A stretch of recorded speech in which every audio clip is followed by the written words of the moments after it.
ಎಷ್ಟು ವಿಶಾಲವಾಗಿದೆ. ಚಾಮುಂಡಿ, ನೀನು ಮೊದಲು ಇದ್ದ ಹಳ್ಳಿಗಿಂತ ಈ ಅರಮನೆಯಲ್ಲಿ ಬಹಳ ರುಚಿಯಾದ ಸಿಹಿ ತಿನಿಸುಗಳು ಸಿಗಬಹುದು ಅಲ್ಲವೇ? ನಾನಿದ್ದ ಹಳ್ಳಿಯೇ? ಹಾಗಂದರೇನು ವಿನಾಯಕ? ಯಾವ ಹಳ್ಳಿ? ಅದು ನಿನ್ನ ಹಳ್ಳಿಯಲ್ಲ ಚಾಮುಂಡಿ, ನನ್ನ ಹಳ್ಳಿ. ನನಗೆ ಸಿಹಿ ಎಂದರೆ ಪಂಚ ಪ್ರಾಣ. ರುಚಿ ರುಚಿಯಾದ ಬಗೆ ಬಗೆಯಾದ ಆಹಾರ ಮುಂದಿಟ್ಟರೆ ಪ್ರಪಂಚವನ್ನೇ ಮರೆತು ಬಿಡುತ್ತೇನೆ. ಹಾಗೇನು? ನಮ್ಮ ಅರಮನೆಯಲ್ಲಿ ಹೆಸರುಗಳೇ ನೆನಪಿರದಷ್ಟು ಸಿಹಿ ತಿಂಡಿಗಳು ಇರುತ್ತವೆ. ನಿನಗೆ ಬೇಕಾದಷ್ಟು ತಿನ್ನಬಹುದು. ಅಪ್ಪ, ಅಮ್ಮ, ಇವನು ನನ್ನ ಹೊಸ ಸ್ನೇಹಿತ ವಿನಾಯಕ. ಇವನು ನನ್ನ ಹಾಗೆ ಯೋಗೀಶನ ಶಿಷ್ಯ.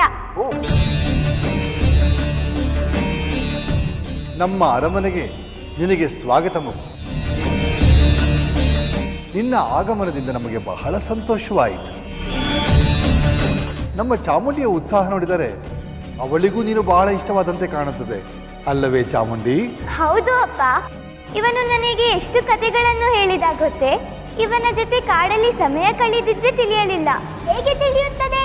ನಿನ್ನ ಕಾಲು ಅರಮನೆಯಲ್ಲಿ ನಿಲ್ಲುವುದೇ ಇಲ್ಲ.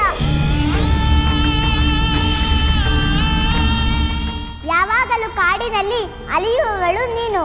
ಅಲ್ಲಿ ನಿನಗೆ ಸಮಯ ಕಳೆದಿದ್ದು ತಿಳಿಯುವುದೇ ಇಲ್ಲ. ಅರಮನೆಯಲ್ಲಿ ಎಲ್ಲರ ಮಧ್ಯೆ ಇದ್ದರೂ ನನಗೆ ಯಾರು ಸ್ನೇಹಿತರಿಲ್ಲ. ಆ ಕಾಡಿನಲ್ಲಿ ನಿನಗೆ ಹೇಗೆ ಸ್ನೇಹಿತರು ಸಿಗುತ್ತಾರೆ ಚಾಮುಂಡಿ?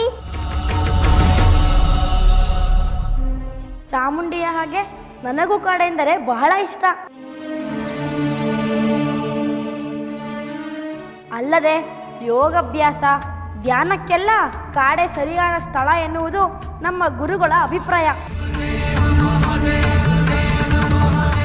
ಹಾಗಾಗಿ ನಾವು ಆಗಾಗ ಕಾಡಿಗೆ ಹೋಗುತ್ತೇವೆ.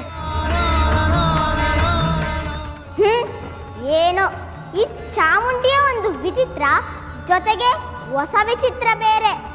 ಏನಾದರೂ ಮಾಡಿ, ಆದರೆ ಈ ವೇಷದಲ್ಲಿ ಅರಮನೆಗೆ ಬರಬೇಡಿ.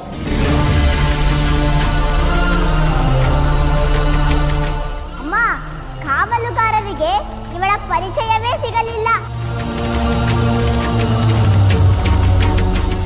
ರಾಜಕುಮಾರಿಯಾದವಳು ಹೇಗಿರಬೇಕು? ಇವಳನ್ನು ನೋಡಿದರೆ 3 ಹೊತ್ತು ಊಟಕ್ಕೂ ಗತಿ ಇಲ್ಲದವಳಂತೆ ಕಾಣುತ್ತಾಳೆ.